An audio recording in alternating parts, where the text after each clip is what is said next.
आदाब सलाम नमस्कार। President municipal council, additional SP साहब, एडीसी साहब, सभी ऑफिसर्स हमारे आए हुए हैं, अलग अलग काउंसिल मेंबर्स, आप सभी को वेरी गुड आफ्टरनून।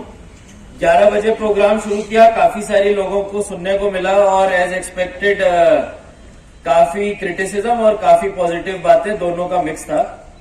तो आई थिंक इस तरह के डिस्कशंस होते रहने चाहिए, बिकॉज हम लोग तो जब ब्लॉक दिवस में जाते हैं तो पंचायतों में मीटिंग्स होती रहती हैं, लेकिन टाउन जहां पे 50,000 के आसपास हमारी आबादी टाउन और मंडल एरियाज में रहती है, वहां पे हम लोग कई बार लोगों के मसले मसाइल डायरेक्टली उनसे नहीं सुन पाते हैं। तो मैं गुजारिश करूंगा प्रेसिडेंट साहब से कि हम इसको 3 महीने में एक बार की एक्सरसाइज बनाएं और इसमें पुलिस इंतजामिया और सभी लोग मिलकर हमारे साथ इसको रेगुलर करें। फिर अभी सबसे पहले आपने इतने सारे मुद्दे बताए, उन पे जाने से पहले एलिफेंट इन द रूम को एड्रेस कर लेते हैं, प्रॉपर्टी टैक्स। कोई एग्री कर सकता है, कोई डिसएग्री कर सकता है, वो उनके खुद का एक पॉइंट ऑफ व्यू है। एज गवर्नमेंट रिप्रेजेंटेटिव हम लोग अपना एक काम कर सकते हैं कि उसके ऊपर क्या फैक्ट्स है वो हम आपको क्लियरली बता सकते हैं। सबसे पहले तो ये बड़ी बात हो रही थी कि गवर्नमेंट इतने सारे टैक्स लेती है तो एक और टैक्स हमारे ऊपर क्यों डाल दिया। तो अब इसके ऊपर एक चीज हमको सोचने की जरूरत है। आज हम बोलते हैं म्यूनिसिपैलिटी ने ये नहीं किया, काउंसिल इस चीज में फेल हो गया, ये मुश्किल आ रही है, हर चीज में पैसे का वेट करना पड़ रहा है, टेंडर क्यों नहीं लग रहा है। तो उसका वन ऑफ द रीजन है कि हमारे पास म्यूनिसिपैलिटी के पास खुद का ओन सोर्स ऑफ रेवेन्यू बहुत कम है।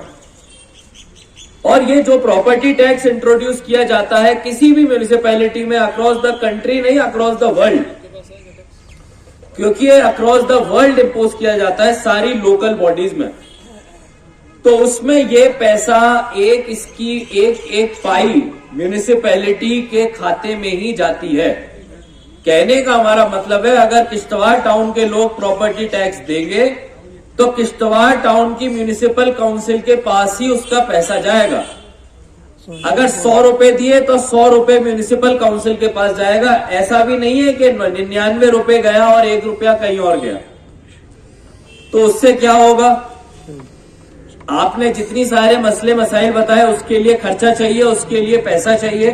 आपके एरिया के काउंसलर्स को आपकी जरूरतों के हिसाब से एक्सपेंडिचर करना है, तो उसके लिए ये एक बहुत अच्छा सोर्स ऑफ रेवेन्यू बन जाएगा। दूसरी जो बात हुई कि इसमें गरीब लोगों को बहुत नुकसान होगा, गरीब कहां जाएगा, इनकम का कोई सोर्स नहीं है, कैसे चलेगा।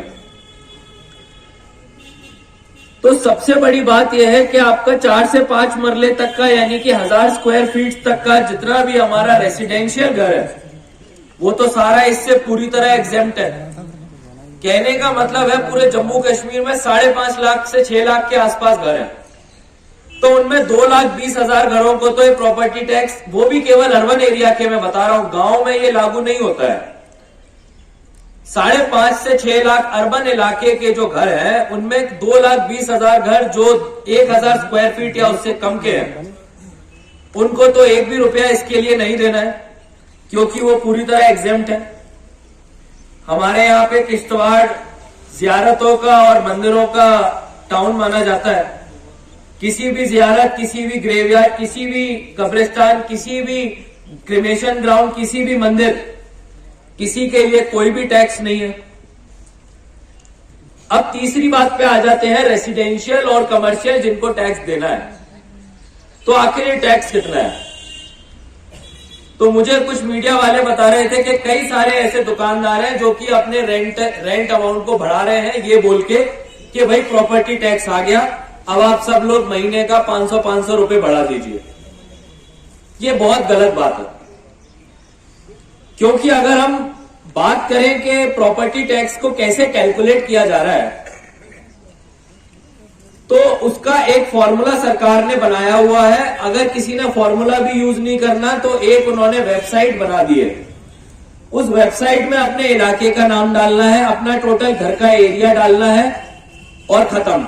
आपको साल में कितना प्रॉपर्टी टैक्स देना है वो आ जाएगा। सबसे पहले तो लोग इसी चीज से डर रहे थे कि अच्छा 1,000 रुपए महीना, ऐसा कैसे होगा। वो 1000 रुपए महीना नहीं, वो 1000 रुपए साल का है, यानी कि महीने का 70 से 80 रुपए। इससे कई गुना ज्यादा तो आप सैनिटेशन फीस देते हैं। तो ये जो मसले मसाइल, फैक्ट्स को करेक्ट फॉर्म में पेश करने की जरूरत है, क्योंकि अगर हम आज की तारीख में बोलें कि हमको अपने अर्बन लोकल बॉडीज को आगे लेके जाना है और हम चाहते हैं कि हमारी अर्बन लोकल बॉडी अपने आप में इतनी केपेबल हो जाए कि उनको सरकार से पैसे की जरूरत ना पड़े, और ये पॉसिबल है। अगले 5-6 साल में अगर हम लोग इसको अच्छे से लागू करें तो डेफिनेटली पॉसिबल है। ऐसा नहीं है कि और ऐसी म्यूनिसिपैलिटीज नहीं है कंट्री में जो रेवेन्यू अपना खुद से जनरेट करती है। एटलीस्ट हम 40, 50, 60% तक तो पहुंचे, जिससे कि हम अपने सिटीजन्स की सारी मांगों को पूरा कर सकें। तो ये तो बात हुई प्रॉपर्टी टैक्स को लेके। मेरे को उम्मीद है आपके ज्यादातर जो मसले मसाइल हैं, जो डाउट्स हैं, उनको हम लोग सॉल्व कर पाए। एक एक करके चलेंगे। पैसे की कमी नहीं है। कई लोगों ने बोला इतने सारे प्रोजेक्ट्स चल रहे हैं, तो प्रोजेक्ट वाले हमारे टाउन के लिए कुछ क्यों नहीं करते। मैं आज अभी प्रेसिडेंट साहब से बात कर रहा था। हम अभी इस फोरम पे कमिट करते हैं कि हम आरआर प्लान में 2 करोड़ रुपए टाउन में खर्च करेंगे, लेकिन क्या हम उसको यूज कर पाएंगे? और ये रियल कमिटमेंट है, हम 2 करोड़ रुपए खर्च कर देंगे। तो कहने का मेरा मतलब है कि एक हमारा टाउन का प्रोजेक्ट आया था किश्तवाड़ टाउन के पानी की सप्लाई का 5 करोड़। आज की तारीख में वो प्रोजेक्ट कब से पड़ा हुआ है, हम लोग उसको अच्छे से इंप्लीमेंट नहीं कर पाए, वरना कई सारे हमारे इलाके जहां पानी पहुंचना था उसको हम पहुंचा पाते। 5 करोड़ एक छोटी रकम नहीं होती, और वो भी हाइडल प्रोजेक्ट से ही आया था। उसी तरह अगर हमने सोलर लाइट्स की बात करनी है, अपने पूरे टाउन को जगमगाना है, आप रखिए प्रपोजल, 2 करोड़ रुपए हम लोग इसके लिए आज कमिट करते हैं इस फोरम पे। लेट्स गो है। लेकिन जरूरी यह है कि अच्छी प्लानिंग हो और उसका अच्छा एग्जीक्यूशन हो, जहां पे हम मात खा जाते हैं। तो मेरी गुजारिश यही है काउंसलर्स से कि इंजीनियरिंग डिपार्टमेंट्स के साथ मिलके, लोगों के साथ मिलके फीजिबल डिजाइन आपने करने हैं, जिनको आप जल्दी से कंक्लूड कर सके, ताकि लोगों को डिफरेंस महसूस हो। तो ये तो बात हो गई हाइडल प्रोजेक्ट्स और उनसे जुड़े हुए डेवलपमेंट वर्क्स की, वो क्या कर सकते हैं। उसके अलावा किसी ने एनएचपीसी के ड्रेन की भी बताई थी। डेफिनेटली अगर कॉलोनी की तरफ से ड्रेन आता है तो एनएचपीसी की जिम्मेदारी है, और हम उनको इस चीज के लिए अकाउंटेबल करेंगे, ड्रेन क्लीनिंग के लिए। ये जो पीडब्ल्यूडी के भी आज एक्सीएन साहब हमारे साथ आए हुए हैं, आपसे भी मेरी गुजारिश है, कई सारे इलाके हमारे ड्रेन्स के हैं जो कि पूरी तरह चौक पड़े हुए हैं। या तो हम मेंटेनेंस के अंदर इनको क्लीन करवाएं, वरना इसके लिए अलग से अभी बजट हमारा मार्च के महीने में बन के जा रहा है। अगर इस बार भी अगर हमने उसको सही से एग्जीक्यूट नहीं किया या प्रोजेक्ट नहीं किया, तो we will be failing in our very basic duty, जो कि है साफ ड्रेन्स। तो उसके लिए मेरी एक्सीएन साहब से गुजारिश है कि इसको इंश्योर करें। पब्लिक के लिए भी एक रिस्पॉन्सिबिलिटी है, जो मुझे नहीं पता कि क्यों नहीं हो पा रहा है, क्योंकि हम तो बोल देते हैं कि भाई ड्रेन हमारे नहीं बन रहे, ये नहीं हो रहा। मेजॉरिटी ऑफ द ड्रेन्स एनक्रोज्ड है। अगर आज हम वार्ड नंबर 10 में जाएंगे, 12 में जाएंगे, जहां पे मुझे बताया गया कि भाई बागवान मोहल्ला जाएंगे कि ड्रेनों की बुरी हालत है, जिस दिन हम वो ड्रेन को खोलने जाएंगे, प्रैक्टिकली पूरे के पूरे वार्ड के घरों को तोड़ना पड़ जाएगा। तो मेरी सबसे गुजारिश है कि तहसीलदार साहब उसमें इमीडिएटली लोगों को नोटिस दे दें, और वो ऑटोमेटिकली अपने अपने घरों के सामने से ड्रेन का रास्ता साफ करें। क्योंकि ऐसे तो नहीं चलेगा कि आप गवर्नमेंट को कोई सुपर हीरो बना दें और उनको बोलें कि भाई आप हमारा काम कर दो, हमको नहीं पता, हम तो ड्रेन के ऊपर घर बना के अपना बैठ जाएंगे। This is not done. तो आप लोग भी अपनी जिम्मेदारी समझिए। अभी कूड़े करकट की बात होती है, कई जगह लोगों ने बोला गंदगी फैली हुई है। म्यूनिसिपैलिटी के पास प्रोविजन है, ईओ के पास प्रोविजन है, कोई भी गंदगी अगर रखता है तो उसके ऊपर वो फाइन इंपोज कर सकते हैं, नहीं होने पे सेक्शन 188 के अंदर उनके अगेंस्ट एफआईआर कर सकते हैं। लेकिन लोग उसके बावजूद खुले में कूड़ा करकट अपना फेंकते हैं। बावजूद इसके कि पिछले 2 महीने में हमारे पास 10 से 15 नए सैनिटरी वर्कर्स का अलॉटमेंट हुआ है, हमको नई गाड़ियां दी गई है जिससे कि हमारा जो वेस्ट कलेक्शन है उसको इम्प्रूव किया जाए। और मैं म्युनिसिपल काउंसिल से गुजारिश करूंगा, क्योंकि सोशल मीडिया का जमाना है, कितना आपको नया लेबर मिल रहा है, कितनी गाड़ियां मिल रही है, इसको पब्लिक को बताइए, वरना लोगों को लगेगा कि आप कुछ काम नहीं कर रहे, जबकि काम हो रहा है लेकिन चैलेंजेस इतने ज्यादा है कि रिजल्ट दिखने में मुश्किल हो जाती है। अब जैसे इनके वार्ड 8 की बात कर लें तो वार्ड 8 में पहले सेंट्रल ड्रेन का काम कई सालों से रुका हुआ था। चलिए अब वो सेंट्रल ड्रेन बनके पूरा एसबीआई की मेन रोड तक फाइनली आ गया है। वहां पे जो सीमेंट्स के बैग और पूरी गंदगी थी वो भी ईओ साहब ने हटवा दी है। पीएचई ने जहां पे ड्रेन बन रहे थे वहां तो पाइप्स को हटा दिया है। वेटनरी के एरिया वाला एक इलाका रह गया है जहां पे आपने पाइप्स को अभी नहीं हटाया है। अब जो आपने अपने एनुअल एक्शन प्लान में उस पूरे इलाके को पेवर ब्लॉक से करने का प्लान बनाया है, यही गुजारिश है कि एक तो अपने एरिया के लोगों को बताएं ताकि वो एक पेशेंस रखें, क्योंकि ऐसा नहीं होता कि भाई अभी आपने बोला और कल हम बना देंगे, फिर आप भी बोलोगे किसको काम दे दिया, कैसे करप्शन हो गया, तो उसके लिए टेंडर होगा, इनको पैसा 20 लाख रुपए मिल चुका है। इसी तरह के कई वार्ड्स हैं जिनको 2 करोड़ तक टोटल पहली बार म्युनिसिपल काउंसिल किश्तवाड़ को मिला है, और इसमें पेवर ब्लॉक और ड्रेन्स के काम इन लोगों ने टेकअप करे हैं। मेरी रिक्वेस्ट है ईओ साहब से कि इसको पब्लिक डोमेन में डालिए ताकि लोगों को पता चले कि उनके इलाके में क्या क्या काम होने वाला है। मेगा कुछ हमारे प्रोजेक्ट्स हैं, जैसे बस स्टैंड है, वहां पे अभी काम शुरू नहीं हुआ है, तो डेफिनेटली हम उसको टेकअप कर लेंगे। एक हमारे काउंसलर साहब ने बोला था कि पानी बहुत खराब होता है और नाली का पानी उसके अंदर घुस जाता है पीने के पानी में, तो मैं आपको बताना चाहूंगा कि फील्ड टेस्टिंग किट हमारे पीएचई डिपार्टमेंट के पास 10,000 से ज्यादा फील्ड टेस्टिंग किट के टेस्ट रिपोर्ट आ चुके हैं इस साल के। कहने का मतलब है 10,000 लोकेशंस पे हमने पानी को टेस्ट किया, कहीं वो गंदा तो नहीं है। तो म्युनिसिपल काउंसिल क्यों ना पूरे टाउन में जाके इस तरह के एफटीके के टेस्ट को कराए। अगर हम हर वार्ड में 50-50 टेस्ट भी कराते हैं तो हम बड़े श्योरिटी से 1 महीने में बता पाएंगे कि किस इलाके में पानी साफ है और किस इलाके में पानी गंदा है। और उसी हिसाब से इनके मेंटेनेंस के कॉन्ट्रैक्टर हैं जिनको काम दिया गया है पाइप्स को सही करने का, ड्रेन से बाहर निकालने का। पुछाल में तो ये काम कर ही रहे हैं जहां पे रिपेयर का काम शुरू कर दिया है, तो उसी तरह बाकी इलाके भी शुरू करेंगे। आप लोग टेस्ट कराइए पानी का। तो हर चीज के लिए तरीका है, प्रोवाइडेड हम लोग खुद से भी उसमें काम करें।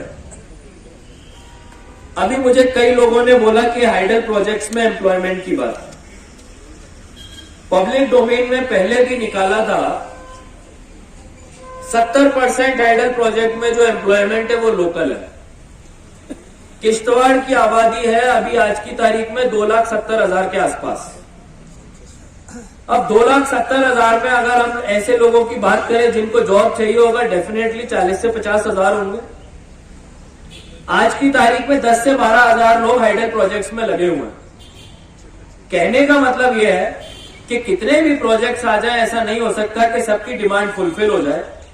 अभी हम लोग एक जो एक्सरसाइज कर रहे हैं कि सारे प्रोजेक्ट अफेक्टेड फैमिलीज को सैचुरेट कर रहे हैं, और जहां पे एक घर से 4-4, 5-5 लोग लगे हुए हैं उनको आइडेंटिफाई कर रहे हैं, ताकि जो ज्यादा जेन्युइन लोग हैं जो लेफ्ट आउट रह गए हैं उनको उनके बदले लगाया जा सके। पावर की बात कही गई कि भाई पावर हमारे यहां नहीं आता। डेफिनेटली विंटर्स के टाइम पे हमें लोड कटिंग काफी होती है। उसके लिए गवर्नमेंट ऑफ इंडिया ने एक बहुत बड़ा प्रोजेक्ट लाया है जिसमें हमारे जितने भी हाइडल प्रोजेक्ट्स का पावर जाता है जम्मू की तरफ, वो जाने से पहले आपके त्रिगाम इलाके में उसका एक सब स्टेशन बन जाएगा और किश्तवाड़ के टाउन को और आसपास के इलाके को हाइडल प्रोजेक्ट्स का पावर डायरेक्ट मिल जाएगा। जो कई बार लोग बोलते हैं कि भाई हमारी पावर तो बाहर चले जाती है, बाहर से हमको पूरी मिलती नहीं है, तो बाहर जाने से पहले किश्तवाड़ को वो पावर मिलेगी, जिससे कि आप लोग बोल पाएंगे कि अगर ये आइडल प्रोजेक्ट्स हमारे हैं तो उन्होंने हमको ये पावर भी दी। और उससे मेरे को पूरी उम्मीद है कि हमारा ये जो विंटर में कट होता है इसमें बहुत बड़े लेवल पे निजात मिलेगा। अभी काफी सारे काम हम लोगों ने आरडी डिपार्टमेंट के साथ लिए हैं, जिसमें अगले 2-3 महीने में हम लोगों ने काम करके उनको लॉन्च करना है। एक हमने जीडीसी में अपने डिग्री कॉलेज में ऑडिटोरियम को कंप्लीट करके शुरू करना है। उसमें जितने भी हमारे मेडिकल के एस्पिरेंट्स हैं, नीट के जो बच्चे हैं, उन लोगों ने कोचिंग करनी है। वो कोचिंग किसने करानी है? बायजूस हो, अनअकैडमी हो, आकाश हो, एलन हो, उसके लिए हम लोग टेंडर डाल रहे हैं। मेरे को उम्मीद है सीईओ विद पीडब्ल्यूडी उस टेंडर को आज या कल में अपलोड कर देंगे। अभी एग्जाम आ रहे हैं बच्चों के, अगर कुछ बच्चे छूट गए हैं अभी भी, तो आप लोग अपने बच्चे को मेडिकल में भेजने के लिए, तैयारी के लिए जम्मू भेजते हैं, 1-1.5 लाख रुपया खर्चा होता है। आप लोग उनको यहाँ पे करवाइए। सरकार 80 लाख रुपए तक इसमें खर्चा कर रहा है और इस पैसे को हम लोग यूज करके आपसे एक केवल 990 रुपए पर महीना ले रहे हैं, ताकि सीरियस कैंडिडेट आए। कई पेरेंट्स सोचते हैं 990 रुपए में कहां से टीचर लाओगे। 990 रुपए में हम आपसे नहीं एक्सपेक्ट करते कि आप पूरा ट्यूशन का फीस दोगे। हम आपसे केवल 5% ट्यूशन का फीस मांग रहे हैं। 1-1.5 लाख रुपए होती है साल की ट्यूशन की फीस, हम आपसे 10,000 रुपए मांग रहे हैं 1 साल का, ताकि सीरियस कैंडिडेट आ जाए। पैसा सरकार के पास है, वो खर्च करने को तैयार है। आपने अपने बच्चों को बेस्ट क्वालिटी एजुकेशन के लिए भेजना है। फॉर्म फिल करके अगले 3-4 दिन में इसको कंप्लीट करना है। उसके अलावा अभी कई जगहों पे जरूरत आई थी, चौगान में ओपन जिम की जरूरत आई थी, कुछ जगहों पे पैसेंजर शेड्स की जरूरत आई थी। तो दिल्ली वगैरह में आपने देखा होगा बड़े अच्छे बस स्टैंड्स और पैसेंजर शेड्स होते हैं। हम लोग भी कोशिश कर रहे हैं कि प्री फैब्रिकेटेड पैसेंजर शेड्स कुछ जरूरी जगहों पे, जैसे डाक बंगला, फिर हमारा पुलिस चौक हो गया, इस तरह के लोकेशंस में हम लोग लगा दें, जिससे कि लोगों को, जो आम लोग होते हैं, उनको सहूलियत मिले। बस स्टैंड की बात हुई, ऑलरेडी तहसीलदार साहब को, एआरटीओ साहब को, पुलिस को हमने बोला हुआ है। यही बार बार मैं कहूंगा, आपको खुली छूट है, आपको कोई रोक नहीं रहा है।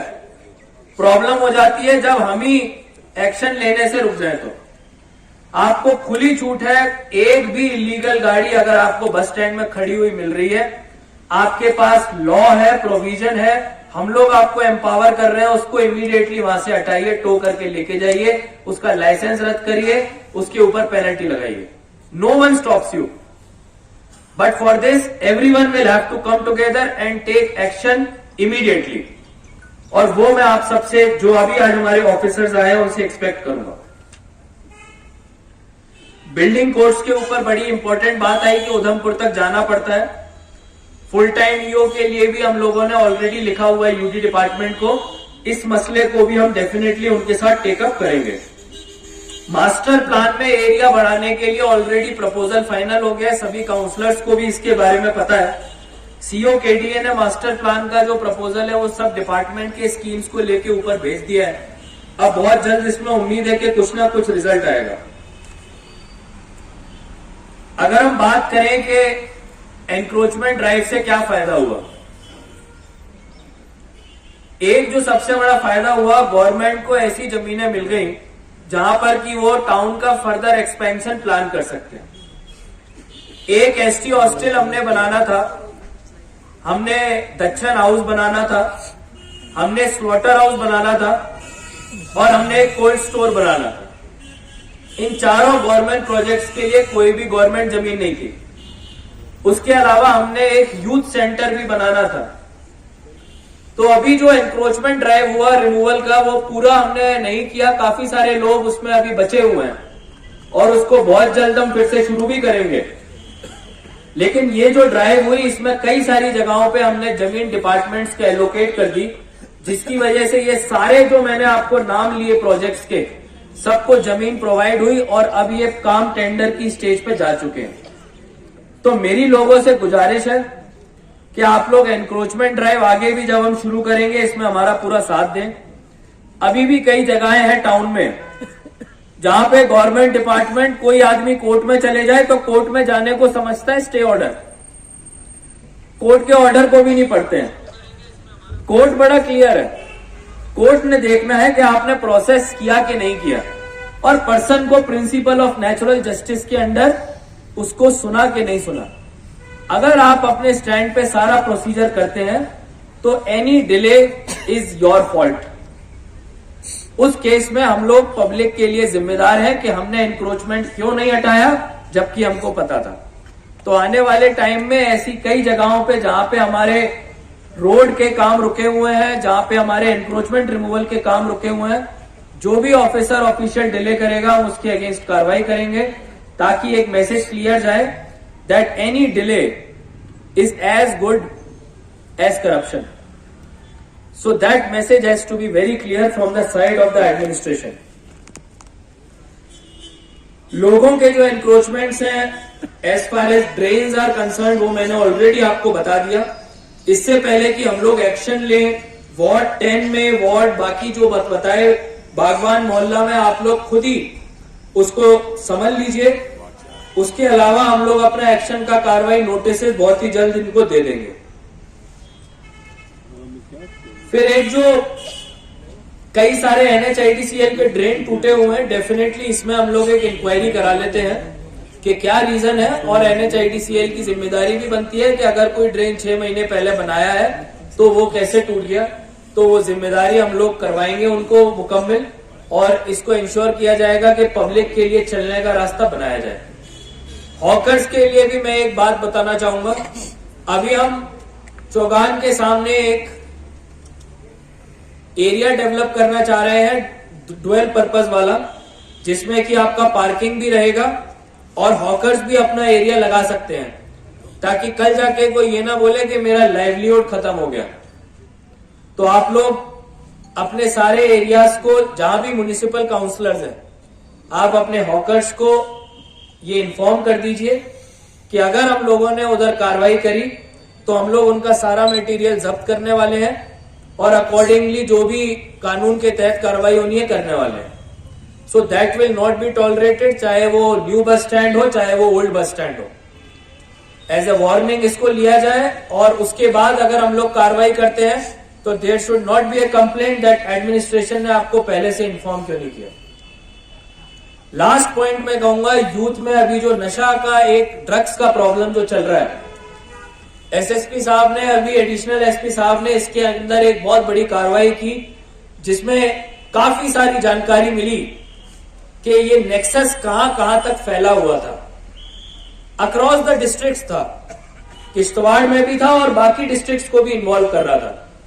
अभी और भी लोग पकड़े जाने हैं। हमारे डी एडिक्शन सेंटर में हमने अभी डॉक्टर्स की भर्तियां करी हैं, जिसका इंटरव्यू अभी हुआ था, आप सबको पता होगा। अब आप लोगों ने as parents, as guardians ensure करना है कि जितने भी एडिक्ट्स हैं उनको डॉक्टर आरिफ के पास रजिस्टर करवाना है, चाहे वो अंदर बैठ के इन पेशेंट ट्रीटमेंट करवाएं या फिर घर से ट्रीटमेंट लें। ड्रग्स के अगेंस्ट अगर कोई कंज्यूम करता हुआ, कोई डिस्ट्रीब्यूट करता हुआ पाया गया तो पुलिस एंड एडमिनिस्ट्रेशन उसके अगेंस्ट सख्त कार्रवाई करेगी। और इसमें यूथ के लिए मैं एक मैसेज दूंगा, अभी टूरिज्म का एक बहुत बड़ा स्कोप है हमारे पास। हम लोग टूरिज्म में बिल्कुल काम नहीं कर रहे हैं। आप पहलगाम जाइए, अनंतनाग जाइए, कितना कुछ टूरिज्म इंफ्रा डेवलप है। हम लोग कुछ लग्जरी टेंट खरीद रहे हैं, जिसमें पाडर में हम मचेल के दौरान एक टेंट सिटी बनाना चाहते हैं इस बार, ताकि लोग आए तो सब लोग इधर या तो किश्तवाड़ वापस आ जाते हैं सेम डे या फिर बाहर निकल जाते हैं। जितने दिन हम टूरिस्ट को अपने यहाँ पे रोकेंगे उतने हमारे यूथ पैसा कमा पाएंगे।